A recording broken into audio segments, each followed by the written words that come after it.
O sige, tanggapin ko na yun. Tanggapin ko na kung meron utak pulbura, meron din utak politiko. But you're willing to see the Senate that way, and you're willing to join the narrative, to flip the narrative to say that since I got there, magulo ang Senate. Why? Kailan naging crime ang magpalit ng Senate President?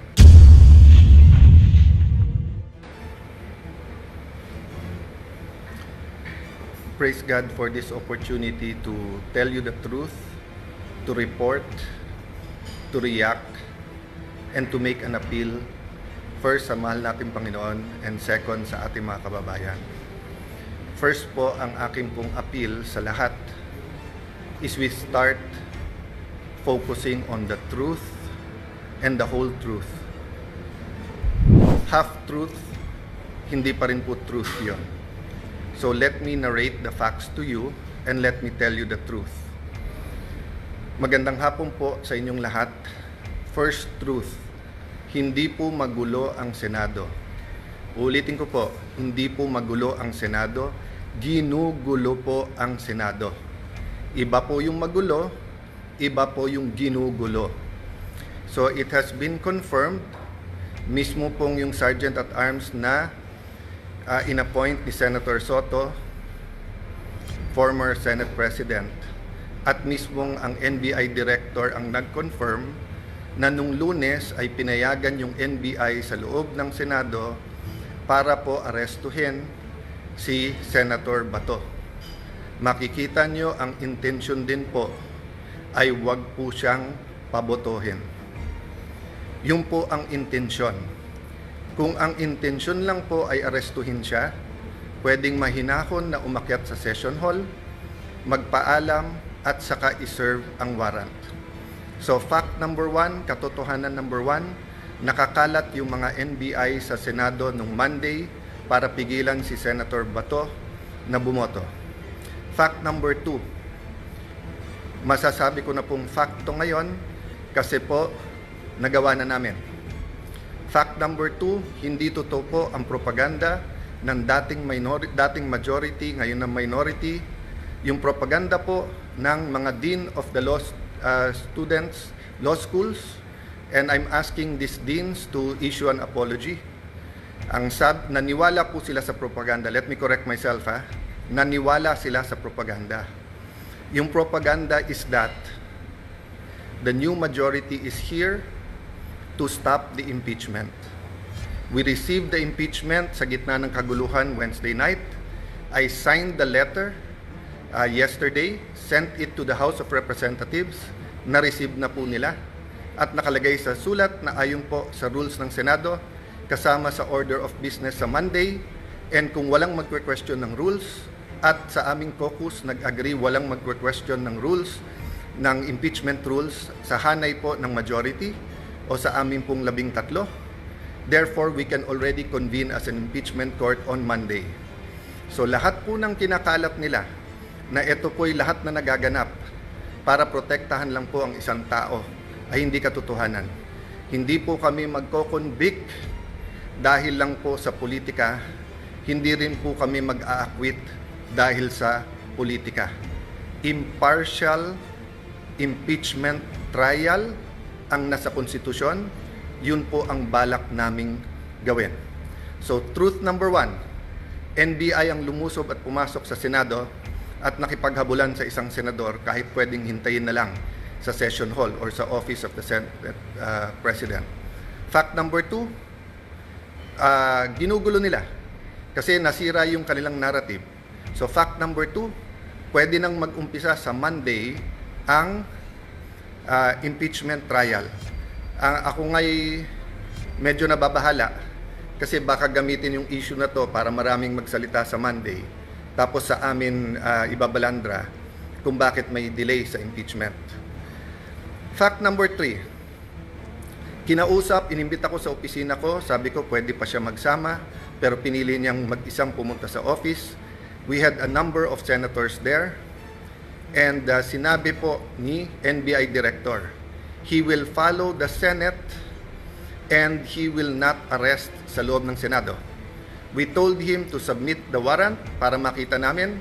Sabi niya nung Lunes, Tuesday niya isasubmit kasama ang sulat. Pinayagan namin iuwi niya yung 10 operatiba niya, agents niya, with the condition na ibibigay niya yung spot report. Hanggang kahapon po, hindi binibigay. Ang alam ko hanggang today, hindi binibigay. Pangatlo po, sabi niya, hindi siya kikilos, hindi niya pakikilusin ng NBI nang walang coordination sa amin. Wednesday morning pa lang po, may reports na po kami na naglalabas-pasok po ang mga NBI agents. Naka-alert na po kami ng Wednesday. Pagdating po ng hapon ng Wednesday, paulit-ulit sinasabi po sa akin na meron pong NBI agents na naka-full tactical gear. Ibig sabihin po, naka-uniforme, may vest, may mahabang armas na nasa GSIS. Nagbigay ng contact person si NBI Director Matibag. Tinawagan namin yon at sinabi niya, pinapaabot ni Director, walang NBI sa Senate, walang NBI sa GSIS. Nung hapon, umakyat sa akin si General Mao at nagsabi po sa akin na may nangyayari sa mga pinto at yung GSIS ay nagsasara ng mga pinto at nagsasabing kahit senador po ang dadaan doon ay kailangan inspeksyonin. Sabi ko kay General Mao, pakianyaya sa head ng GSIS, administrator yung nagamit niya noon, I think he meant GM. Sabi ko, I'm willing to talk to him very calmly, please call him. The next thing I knew, meron na daw mga armado doon. I asked them to call NBI ulit. Sinabi na naman nila na wala. Samantalang kitang-kita na ng mga nakasuot ng NBI. The next thing we knew, may mga putukan na at akala po namin yan ay mga fireworks. Nagpuputukan na pala po sa baba. Still, they were denying that NBI yon. Kahit na yung mismong winarningan nila ay nagsabing NBI sila. So please look at the context.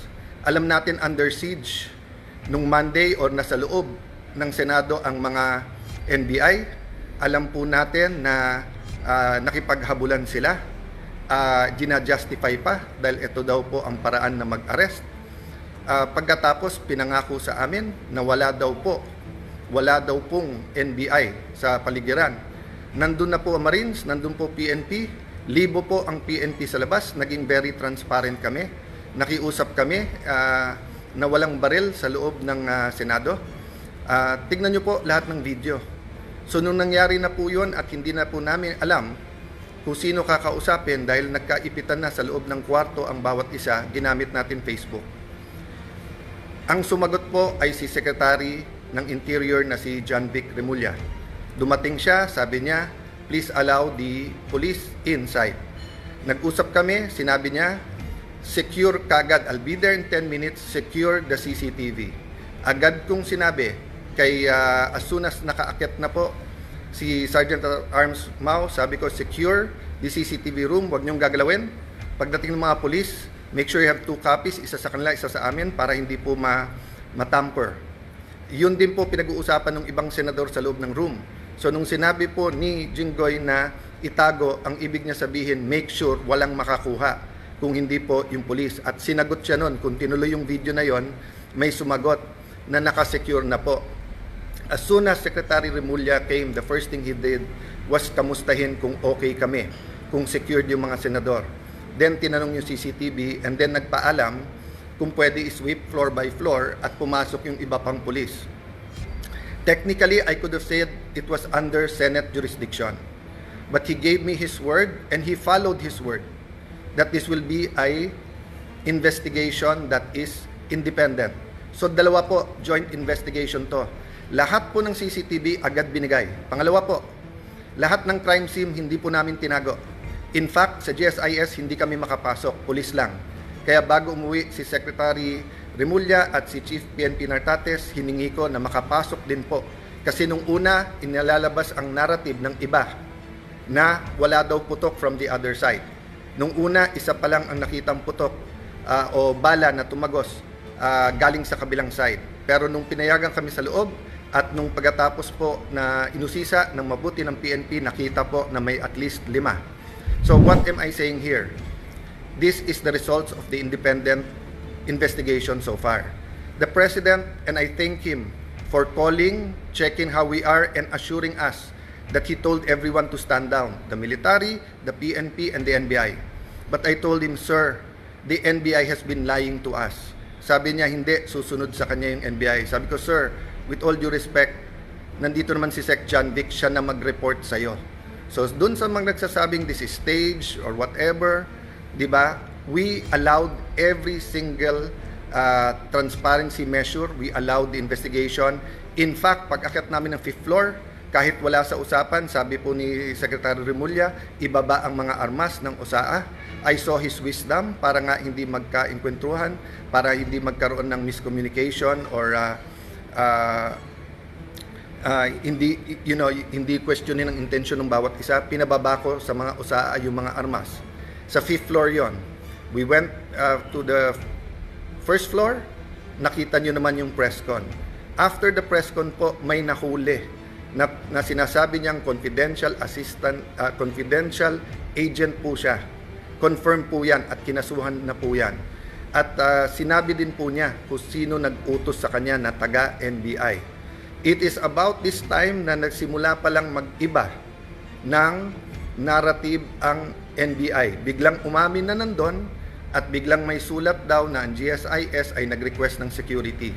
Kailanman po wala sa history ng GSIS na NBI ang kanilang tatawagin. Parati po yung pulis. Ang NBI po ay hindi taga-secure.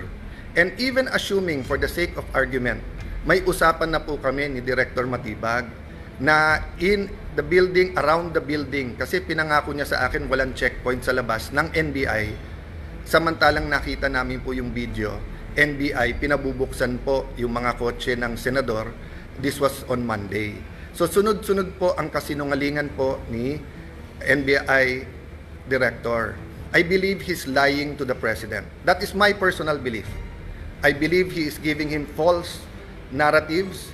Kasama po nila si Senator Trillanes nung Monday. Senator Trillanes had no personality to do that, but he is in coordination with many. Let me express my sadness, my regret. First time po na ganito nangyari sa Senate. Usually po, nabangga lang, nauntog lang yung isang senador, nadapa. Nandyan na yung 24 to see how you are. Usually po, may threat pa lang sa Senate, pupunta na dyan lahat to see how. But makita nyo naman po, parang bula na wala po yung buong minority. Pagkatapos, wala kaming narinig hanggang mga 10, 10:30. Nung sinabi lang po, ay 9, 10, I don't know the time anymore.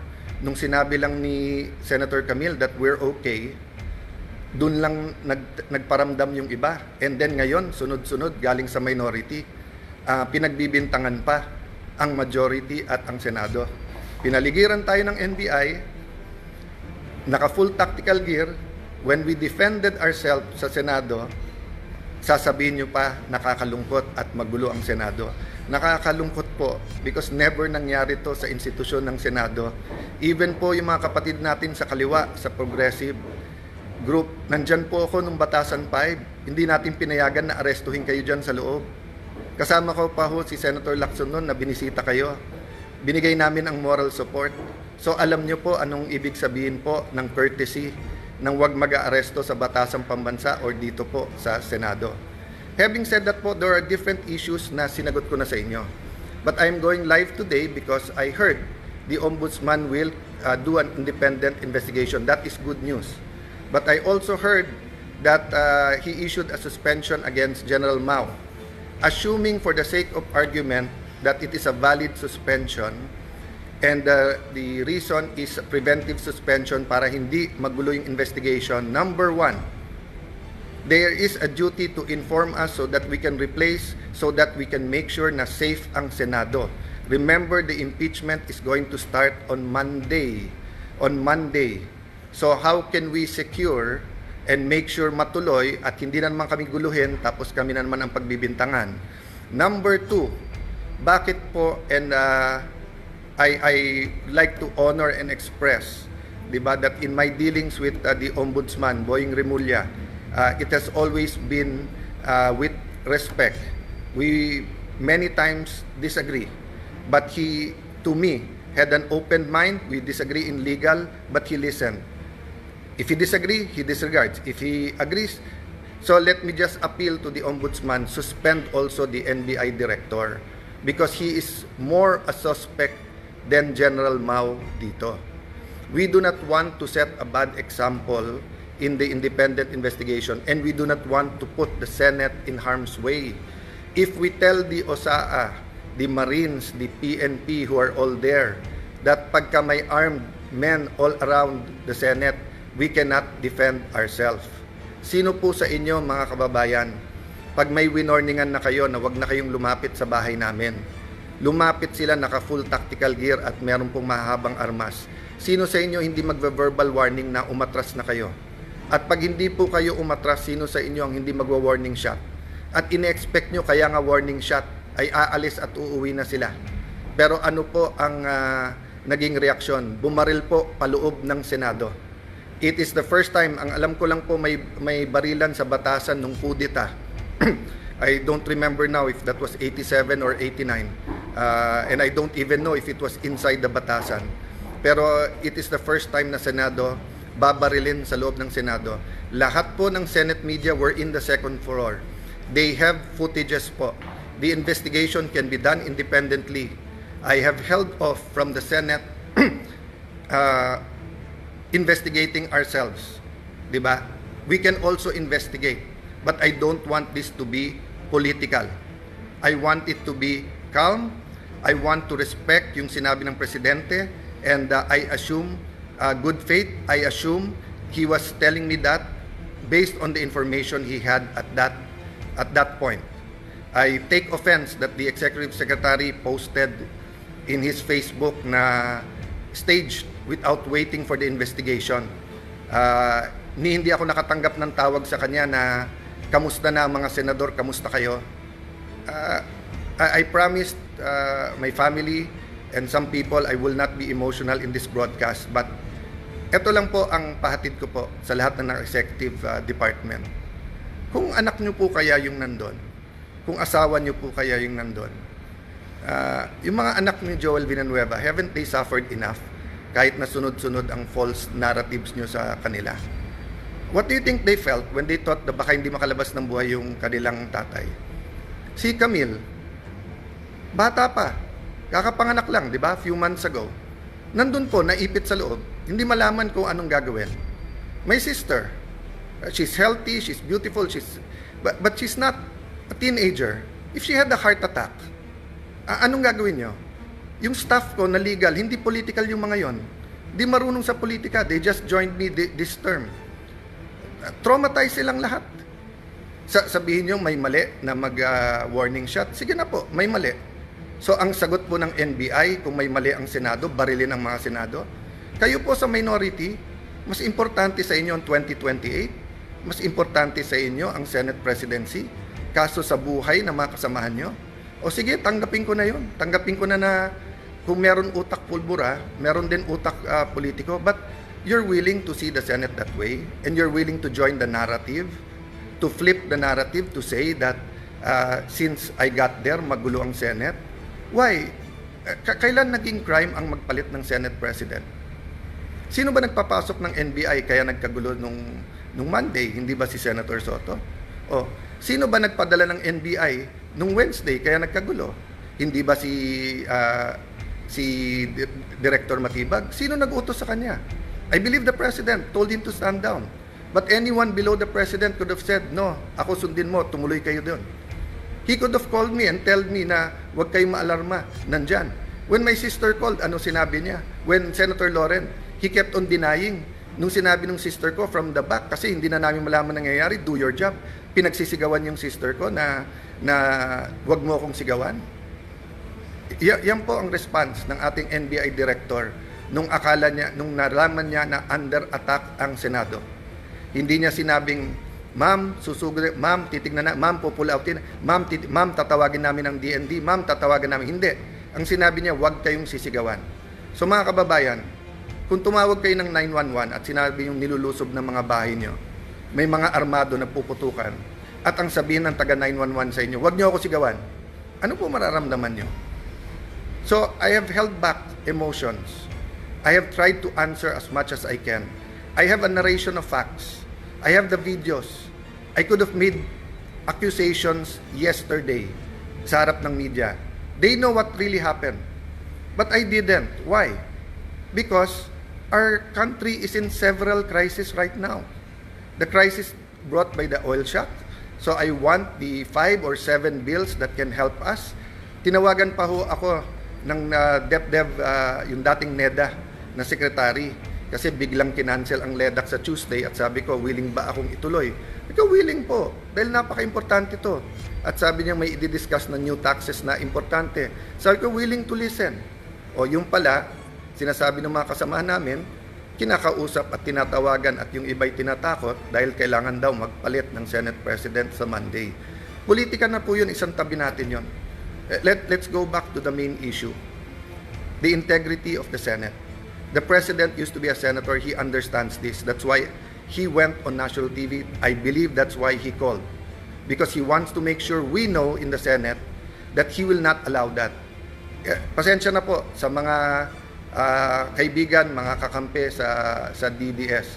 I take that po, yung sinabi ng Presidente, I assume good faith. I assume that when I am told as Senate President and when the President speaks, he is speaking truth. Ang problema is he being told the truth. Is Matibag and others under him telling him the truth, or do they have their own agenda for 2028 and they have their own agenda for the Senate presidency? Lastly, I may leave anytime. They can remove me. I can even be gone as senator. I mean, I've reached the pinnacle, I think, of my career. No, from councilor to vice mayor, congressman, speaker of the House, Secretary of Foreign Affairs, and now Senate President. Ano pang hihingin ko sa mundong ito? Ano pang ipagdadasal ko sa Panginoon? Siguro po, dito sa local, kasi mahal ko po ang aming bayan ng Taguig at Pateros, 'di ba? But in so far as national, wala na po akong hanapin. Tahimik po buhay ko. Tahimik po buhay ng ate ko. We're minding our own business. But when 12 senators came to me and said, we have to make sure that everything is done by the Constitution. Simple ang sinabi ko, will we have a fair and independent impeachment process? They said yes. Are we all willing to sacrifice? Yes. Are we going to be confrontational every move? Hindi. Pero bakit po ganito ang inaabot namin? So again po, hindi po kami magulo. Ginugulo po kami. So again, Honorable Ombudsman, please consider, remember po, in an investigation, it's not only the result, it's the process. So there will be no independent investigation while the NBI officials hindi lang po yung director, yung pong head ng transnational crimes, kasi yung po ang tinuturo ng kanilang confidential agent. Hanggang hindi po sila sinususpend, tapos ang sinususpend po ng sa Senate. So mga kababayan, asahan niyo po sa Lunes, ang focus, ang atensyon, bagaman napaka-emotional tong mga nangyayari at bagaman existence na ng integrity na ng Senate to, alang-alang po sa ating mahal na bayan, alang-alang sa konstitusyon, we will focus na makonvene yung court. Kung may gugulo po niyan, hindi po kami. By the way po, pag convene namin as a court, pag issue po ng summons, hindi pa ho magsa-start ang trial kasi sasagot pa ho ang Honorable Vice President. So wala pong dahilan na magmadali silang magpalit sa Monday, even if they will recycle another narrative to say that this is for the impeachment. I ask our young people now, yes, there are, dati kasi pagka nag-issue ng statement lahat ng deans, ako mismo bilang idealistic na law student, kahit tatay ko mismo na idol ko nagsabi bilang batas, naswisway din po ako. Pero tignan nyo po yung katotohanan versus po sa propaganda. Sabi ng mga deans, ang palitan daw ay para makontrol po ang impeachment at para po ma-dismiss. I'm paraphrasing, di ba? Or whatever you call it, whatever word you use it. Hindi po. In fact, mas mabilis pa ho kaming kumilos. Kasi pwede pong Thursday na namin check-in, lahat ng annexes, etc. Kasi nagkagulo sa Senate ng Wednesday night. But hindi po. I think the very professional Senate Secretariat, despite yung buong gulo, tuloy-tuloy po. Tuloy-tuloy po yon. So, again po, you want an independent investigation, go ahead po. Pero delikado po kung ano magiging katotohanan because ang katotohanan po, ang Senado ang ginugulo. We will keep you updated. Again, we have all the facts.